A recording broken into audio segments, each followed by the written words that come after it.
Karbala को जाना याद है, सजदे में आका गए, कंधों पर चरना आपका,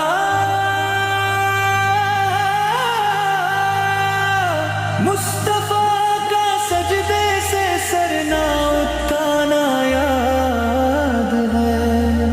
कुरान से है निस्बत तेरी और नात के कुरान तू, वो नो के नेज़ा पर तेरा कुरान सुनाना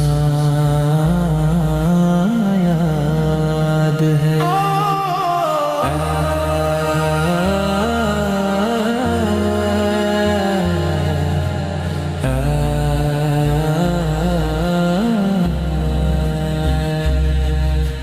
हजरत असगर का वो तीर खाना गोड़ में,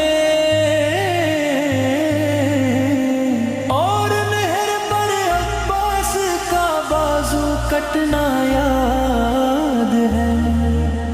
तीरों की बरसात में सैयद ने छोड़ी ना नमाज, बल्कि ज़ेरे खंजर आपका परना दो गाना याद